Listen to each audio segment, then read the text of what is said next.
I just noticed that. No way they did that. I think this is a DMA card and it's got a fucking, it's got Sturman on it, dude. Okay, so Arena Breakout Infinite closed beta drops tomorrow. Perfect timing during all of this mess with Gray Zone and BSG and all of that. I've already signed up. Hopefully we get a key. If we don't get a key, then we'll just have to watch other people play it, but we'll see how that goes. Anyways, they dropped a new video kind of talking more about the game, showing more of it off. I've already watched it, but I wanted to go back through it again and kind of pause through and look at certain things and maybe discuss it a little bit further. Before we get into it, I just want to say that I hope this game drops and it is an absolute bomb in a good way. I hope it's just amazing and everything works like it should, and the game runs good, the performance is good, everything works perfectly. And the reason why I hope all of this happens is because maybe it will kind of be a big old kick in the dick for old BSG, and maybe they'll start to get their shit together a little bit. I'm thinking that this is going to be more of a casual type of game in comparison to Tarkov. Tarkov is a lot more hardcore based off of what I've seen. It seems like there's still some hardcore aspects to this game, but anyways, we're gonna jump into this video, watch this trailer, kind of talk about it a little bit. I am gonna keep the volume down because they're speaking in Chinese, I believe, so I'm excited. I hope I get a key for this tomorrow. If not, oh well, we'll just have to wait patiently like everybody else. But if I do get a key, I'm gonna drop as much content as I possibly can on this so you guys can have an idea of what the game is like. So let's jump into this video.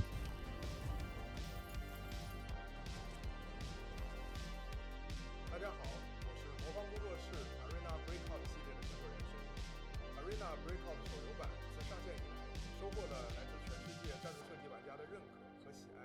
我们已经在全球累计注册用户超过。So for those of you who don't know, this game was originally a mobile game and they're kind of bringing it over to PC. I don't think that they just kind of like took the game file from mobile and just copy pasted it over to PC. I think they kind of just took the core of it and built upon that into a PC game, and you guys will see that here shortly. I don't know how long they've been working on this or how much time and effort they've put into it. We're gonna have to wait and see when the game launches, but I think it's gonna be a lot better than people are expecting.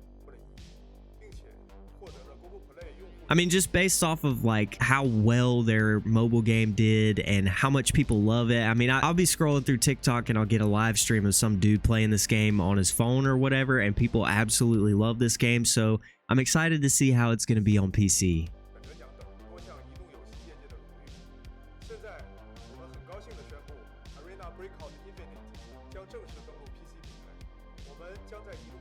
Okay, hold up. This is the part that was very important.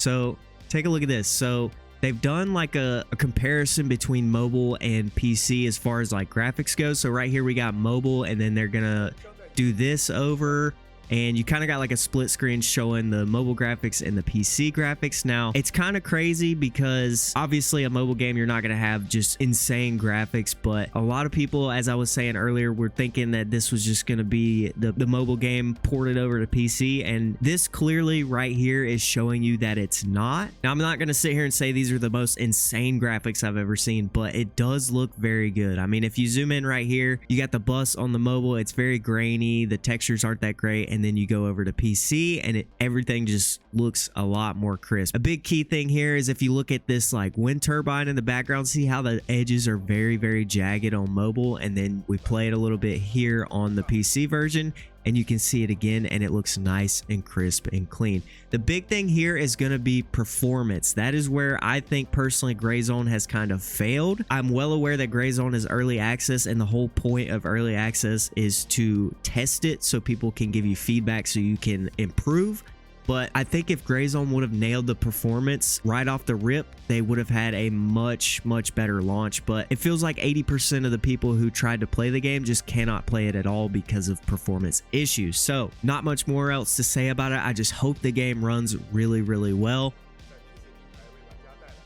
Now I personally don't know what engine they're building this game on, but whatever it is, I mean, the lighting and just the graphics on the weapons alone just looks very good, and it looks honestly just like Tarkov. It feels very I don't have the word for it. It just looks great. Honestly, it looks really good.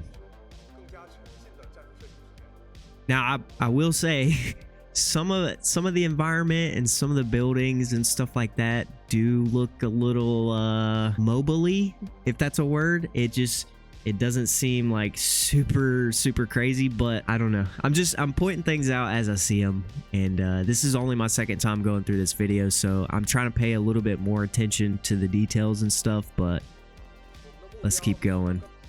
Lighting inside actually looks very good. It seems like it's lit up pretty well.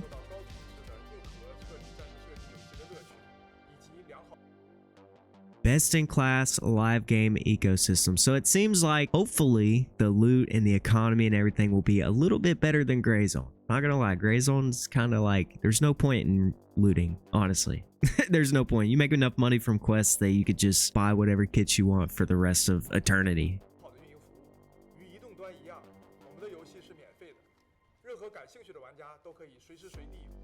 So for those of you that also are unaware, this game is going to be free to play, and the way that they make their money is going to be microtransactions. I don't have any info on how that's going to work, but the game will be free to play. Somebody said something about like if you wanted a secure container, you had to pay like a monthly subscription. I don't know if that means you'll get like the base secure container for free, and if you wanted to upgrade to something like a Gamma, you'd pay $5 a month. I don't know if that's how that's going to work. That's just my guess, but we'll just have to see on that.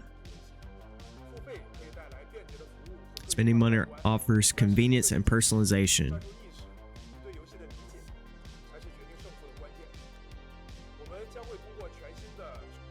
Dude, I mean, look, the graphic, it just looks really nice. Very nice.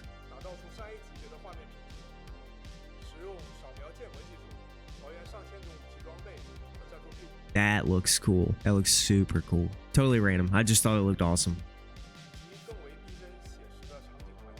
I mean, look at the environment. Like, they look really good. Hopefully they tone down the fog a little bit. The fog in Tarkov is just insane. It could be a perfectly clear sunny day and you get like that distance fog to where you just can't see shit from a certain distance away. So hopefully that's toned down a little bit in this game.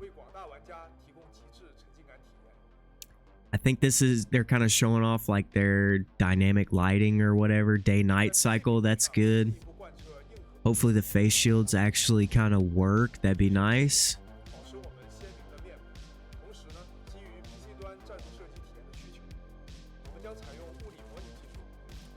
Okay, I want to go back to that real quick. So as far as like HUD goes, it looks like you've got the compass in the top. Looks like we can see a map marker up here. Down here is like your PMC. I guess this is telling you how loud you are. It also shows you your armor. So I think when you get shot and stuff, it's kind of like PUBG where it shows a certain amount of your armor has been hit. So that's, you know, another one of those quality of life things. Weapon customization, I mean, it looks pretty good. Looking down here at the stats and stuff, so you got ergo, vertical, horizontal. So just like Tarkov, I mean, that's good. In my opinion, when I've been playing Gray Zone and I've just been throwing whatever attachments on guns because I have no fucking idea like what they do. I just make them look cool. So at least in this, we kind of got an idea of, you know, how these attachments affect recoil and ergonomics. So that's good. 3D spatial audio, I don't know what they mean by that, but hopefully the audio in this game is just amazing. That would be so good. Grenade indicators. See, I don't know if I like the whole grenade indicator thing. That's, I don't know. I feel like if somebody throws a grenade at you, you should not know where it is. Is that just me? I don't know. More realistic armor and health system.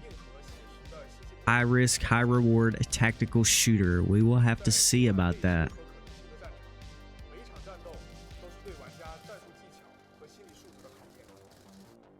Breakout Infinite 作为一款服务型游戏，我们不仅在基础研发上投入了大量的资源，也会将提供可持续化的高质量运营服务作为我们的核心目标。我们会以最真诚的态度，认真的倾听。Constantly listen to players and implement their feedback. Okay, that's good start. We'll see how long that lasts. 通过持续的对游戏进行更新和优化迭代，不断的提高产品的品质。Okay, here's the inventory. This is something that I wanted to see. So, I mean, again, looks like copy paste Tarkov, honestly, but I do like that. Tarkov does a very good job with the whole inventory and like what you have on your character. I really like how they do that, and it seems like they're kind of doing the same thing here. Health pool 440. I mean, it's all the same, guys.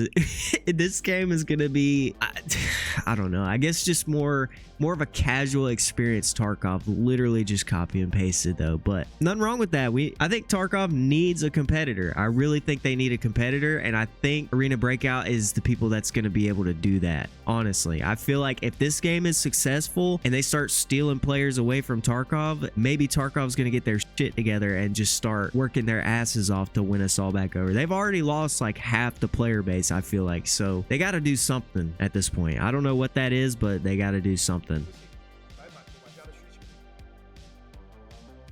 对于所有的网络游戏玩家来说，遭遇到外挂和作弊的现象。Okay, this is a very important part. They're talking about cheaters and stuff. 糟糕游戏，我们的游戏才。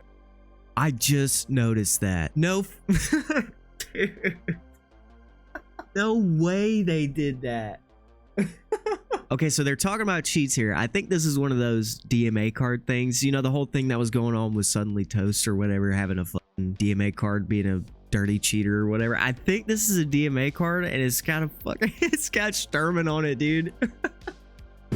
Oh, I didn't notice that the first time I watched this. That's hilarious. Dude, these guys just stay taking shots at BSG. That shit is so funny, dude. It's fucking...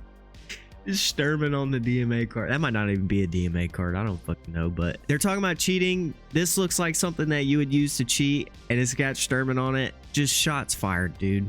Hilarious. 采用了先进的算法和实时监控系统来检测和打击所有的作弊行为。 Real-time monitoring detection tools to ensure fair play. So it seems like they're taking cheating very serious. How well they do, don't know. We'll have to wait and see. 的服务型游戏离不开一个充满活力的健康的玩家社区，而社区的发展离不开游戏的爱好者和创作者们的贡献。因此，我们真诚地欢迎各位热心的玩家和充满创意的创作者们的加入。我们会 Oh, somebody's already made some like fan films. That's cool. 社区的活动，为优秀的创作者提供各种激励以及进一步合作的机会。期待在不远的未来能在 Arena Breakout Infinite 与你相遇。 Okay, so just to go over the last part of that real quick. So it seems like their core focus is on building a community, just focusing on what the community wants, really encouraging content creators to do their thing, promote the game, and cheaters. That seems like their main focuses, right? So they want to build a big community. They want to make sure that community is happy by taking care of cheaters, and they want to make sure that content creators are happy so they can promote their game, which in turn makes it better for the developers. Now, I think this is a very solid base. They've got the important things down here. I think if they deliver a good game with good graphics that runs very well, good audio, a good gameplay loop, a good economy, all that stuff, build a community and keep them happy by listening to their feedback and giving them the things that they ask for, and also taking care of cheaters in the most effective way possible. If these guys are able to nail that, I mean, this is going to be the new thing. This is going to be the new extraction shooter. It might be a little bit gimmicky, it might be a little copy paste, it might be a little mobile-y in some areas, but I think if they could do all that, they're really gonna nail it. Now, my biggest concern is, up until this point, nobody has been able to recreate the feeling that you get in Tarkov, that risk to reward feeling that you get in Tarkov. You're walking around the map doing your thing, all of a sudden you hear fucking 4 sets of footsteps coming your way, and that immediate thought of, holy shit, I got a 4-man running up on me, I have a damn LEDX in my gamma, I got a graphics card in my gamma. I don't know if they're going to be able to recreate that feeling of risk to reward. If I'm in Tarkov and I got a LEDX in my gamma and I hear 4 people coming at me, I have 2 options. I can either try and fight them and probably die as a solo, or I can hide, run away, do whatever. Like, I don't know if they're going to be able to recreate that feeling, and that is what has kept people playing Tarkov for so long. Just that adrenaline rush, fear, whatever you want to call it. Everybody knows what feeling I'm talking about. If they're able to recreate that, as well as all of the other things I said previously, they're going to knock it out of the park with this game. And it's going to be a very serious competitor to Tarkov. and these guys have the backing and funding to like directly compete. It's gonna be wild. So anyways, that's it. I don't want to make this video super crazy long. If you guys are excited about this game, let me know down in the comments. Hopefully I get a key and I can show you guys some gameplay. If not, you know, we'll just wait our turn like everybody else. I'm not gonna go to Reddit and start crying like a fucking baby. That's my thoughts on Arena Breakout. I'm hoping it's gonna do well, but we're just gonna have to wait and see. So if we do end up getting a key, I will definitely be live streaming tomorrow, so feel free to stop by and hang out if you guys want to check the game out. But other than that, I'll see you guys in the next video.